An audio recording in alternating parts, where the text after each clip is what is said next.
Shout out to all my upper echelonians. Peace and blessings to everybody. Man, I got some great news for y'all for the revenge package. Yes, my friends, it is official and coming straight from the horse's mouth, Blu-Ray. He said him and Errol is back for a limited time only, but we don't know what that is, but I know it's going to be for this next fight. We got Blu-Ray and Errol back. The dynamic duo is back. Hi-ho effing silver. Yes, the masked man, the dynamic, the dynamo, Batman and Robin, Superman and Aquaman, or whoever Superman got as his partner, you know, it's somebody. But you know, Errol and Blu-Ray back. Mr. 12 fight win streak with knockouts. When Blu-Ray and Errol gets together, it's damage in the kitchen. Yes, like Blu-Ray say, I don't need machines, I make machines. And yes, Blu-Ray is going to turn Errol into a mean fighting machine. Yes, when Errol Spence has Blu-Ray in his corner, he is strong. He's snack strong without the snack. Yes, like they said before, everything that could have went wrong in Errol Spence's last training camp. But that's not going to be the same right there. Blu-Ray is a master of fitness, and he's a master of Earl's body. Him and Errol have been together since a long time. And he knows what regiments and what works well with Errol and what doesn't work well with Errol. Yes, he still has his nutritionist, but he also has Blu-Ray. And then he has the illustrious coach, Derek James, who did an interview recently and kind of expanded on what happened with Spence in that fight. Like they said, it wasn't Bud, it was all Spence. And a lot of people say, yeah. But I tell you like this, we looked at Chad Dawson versus Andre Ward. The awesome Chad Dawson. And we see what happened when he was weight drained. We see Josh Taylor versus Catterall and then T.O. When you in a division too long, it affects your performance. Look at T.O.'s last fight with Zorilla. T.O. was getting dragged out the bathtub so he could make the weight. And see, people don't realize when you're drained, if you've ever been exhausted or drained, then you know what we're talking about. It's hard to get up and even get motivated when you have no energy. When your body has no energy, you can't do nothing. And we're not making excuses, it's just an observation for everybody to sit there and say it's excuses. No, it's an observation. We observed that Errol Spence, after he rehydrated, he only rehydrated about 5-6 pounds. Like the man was smaller than Terrence Crawford in the ring, while Terrence Crawford looked like he had a turtle shell back. The man was brawling. But don't worry about it this time. We knew the weight was hard for EJ. He's been in that weight division for over 12 years. You can't say the same for Bud. Bud has been in 3 divisions. Yes. So, by law, Errol should be at 160 at this moment, but he sat there and sacrificed for the fans, sacrificed for our well-being so he could stay and give everybody what they wanted. And this is the thanks we give him. It's all good because even Floyd Mayweather said Errol Spence would be his best at 160 or 168. I've always told y'all Errol would be better at a higher weight, but he stayed in the premier division long enough to give us that. Now he's moving up, and now we about to see a better Errol. We're going to see a better Errol, but we won't see the more complete and best Errol. But like Errol said once before, 50% of me could beat most of these fighters. So with him moving up, I feel like that'll be about 70%. And I feel like 70% will be enough to do what he has to do. Because when he fought Bud, he was at like 10, 15%. Rolly Romero could have beat Errol, like he said the other day in that fight. But look, Errol is ready. He's doing what he got to do.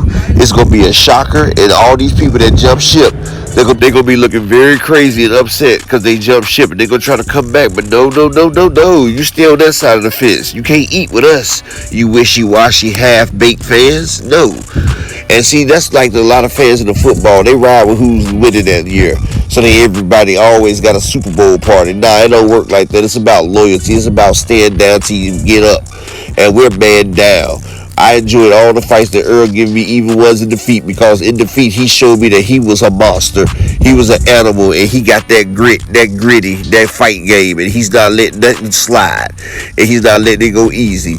And that's why I respect Errol Spence. That's why Errol Spence still has his fans. And people were like, okay, well, what about Bud's fans? Bud fans don't even count. does he even have fans? I don't even think he has many fans. I think he just has Errol Spence detractors, Errol Spence haters. But we've been with Errol. We know what Errol can do, and we rock with the boy because we know he's the truth. He always gives us the truth and nothing more, nothing less. All we ask for is the truth, and he gives it to us. People forget, without Errol Spence, we would have never even had this fight. But Errol Spence made the fight. Errol Spence gave up a lot of concessions, something that no other A-side fighter would do. And then we got Bud out here on this diva trip, sewing and dancing, thinking that he's the A-side. No, you're still not the A-side. You're still the same guy that did 10,000 under 10,000 pay-per-view buys for BLK Prime, 50K with Victor Postal, 136 with Sean Porter, 148 with Amir Khan. Yes, you're still that guy. And then you had a chance to get more fans, Bud, but then you started lying as usual, start capping as usual, and start playing with the bag. Look, you ain't gonna get the bag versus nobody else but Earl. Canelo said you're not worth it. You go up there to them, he's gonna stop you worse than he did Charlo.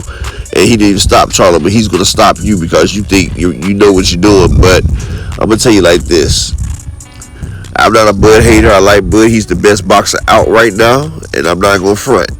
But if he goes up to Canelo, he doesn't have enough power. Canelo's gonna walk through everything he tries to throw, just like Charlo did. Charlo hit him with 18 clean shots, and he couldn't budge that man.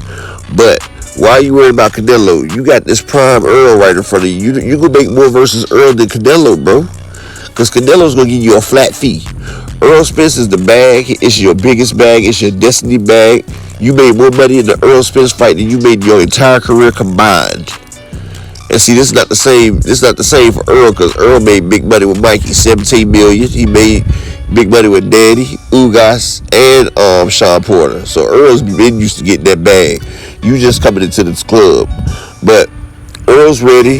He's seen the ridicule. He's seen all the fans. He's seen all the hate. And do believe Errol Spence takes that all in and internalizes it. And he's going to unleash it on Bud Crawford. Did I say it enough times? Yes, he's going to unleash it on Bud Crawford. And it's going to be a bad day. It's going to be a bad day. It's going to be man down for sure. Because Errol Spence ain't about to go out like that. He did all the heavy liftings and let another man capture his crown. And like I speculate, yeah, he had something wrong with him, but Earl wasn't about to miss out on that bag. So he sacrificed his O, got a big $30+ million payday. I can't blame him. It's hard to get paydays in boxing. 99% of all boxers never hit $1 million. Yes, it's a fact. 99% of all boxers never get $1 million in a fight. So it's hard pressed to get that type of money. So he missed his bag with Pacquiao. He wasn't about to miss it with Bud. Now that he done got it with Bud, now he's ready to get in the ring and give it his all and go back. And I hope we all support it. I'm telling everybody, it's going to be a way different fight. When have you ever seen Earl get dropped by a jab? When have you ever seen Earl get dropped? Period. And when have you seen Bud look that good? You can go through all his other fights. You never seen it. But I ain't making excuses. It happened. He signed the contract, so he was ready to go. Period. But just believe it's going to be a different animal in that ring this time. And Bud understood that. That's why he was trying to dissuade Spence from making this fight. That's why he tiptoed and danced around it, because he didn't want this fight again. Because he knew it was too easy the first time. And you know, after the fall, after the pride comes the destruction. And Bud's pride been out there peaking. But yeah, I appreciate each and every one of y'all. This upper echelon, man. Y'all come by every day at 2 p.m. Eastern. We have the Upper Echelon Sports Bar, where it's a live chat, live talk with an open forum where everybody can come up on the forum and give your 2 cents. Give what you think about boxing. We have a live panel, me and my co-host, Key Alexandria, a female who knows her boxing. Yes, so come join us every day from 2 p.m. until for Upper Echelon Sports Bar with the live panel. And also, me and Key also have another page. It's called Real Talk on my Upper Echelon Man page. Yes, the Upper Echelon Man teaching men how to be high valued out here in these streets right here. I'm going to drop a link to that page at the first comment, and I'm also going to leave the intro to my Upper Echelon channel. And all my Upper Echelon is, man, y'all make sure y'all subscribe to my new channel as well. And we go live at 11 p.m. Eastern Standard Time with the Real Talk, where we talk about real situations in life out there and upper value men's and everything. I appreciate each and every one of y'all. Don't forget to hit the like, share, and subscribe, and make sure you go subscribe to my new channel. Here goes the link now.